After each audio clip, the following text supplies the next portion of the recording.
Sir 1857 में क्या हुआ था? क्रांति हुई थी। 1885 में इंडियन नेशनल कांग्रेस, मैं शॉर्ट में ही लिखूंगा, ठीक है ना।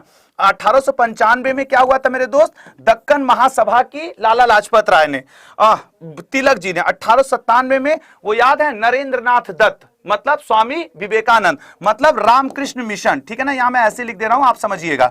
1902 में इंडियन ओपिनियन गांधी जी ने छापी थी।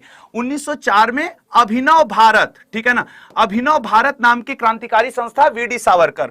1905 में बंगाल पार्टीशन भी हुआ था। 1905 में रक्षाबंधन त्योहार भी बना था। 1905 में स्वदेशी मूवमेंट भी हुआ था। 1907 में सूरत में कांग्रेस टूटी थी। 1909 में मॉर्ले मिंटो रिफॉर्म हुआ था। 1911 में तृतीय दिल्ली दरबार हुआ था। 1913 में आपके वो क्या बोलते हैं लाला जी की पार्टी यार, सैन फ्रांसिस्को, अब याद तुमको आना चाहिए, लाला जी की पार्टी गदर, ठीक है ना, गदर पार्टी थी 1914 में। अब इसको मैं यहां पे लिख दे रहा हूं 1914, कोमा गाता मारू जहाज प्रकरण हुआ था, मतलब समझ रहे हो। इसी तरीके के एक और है तोसा मारू गाता।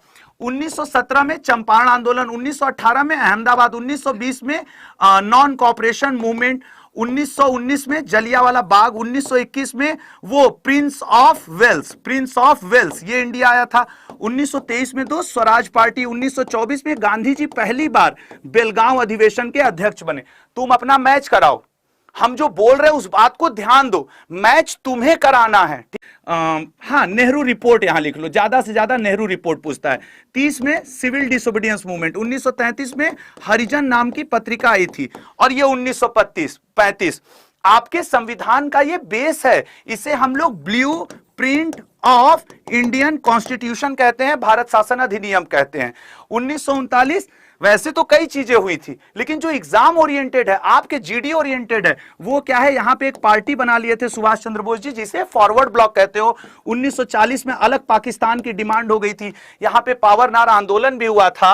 और 1942 जिसको आप क्विट इंडिया मूवमेंट के लिए याद करते हो, 1945 आप शिमला समझौता के लिए याद करते हो, 1944 आप वेवेल प्लान के लिए याद करते हो, 1946 आप डायरेक्ट एक्शन डे के लिए याद करते हो, 1947 आप बाल्कन प्लान के लिए याद करते हो, 1947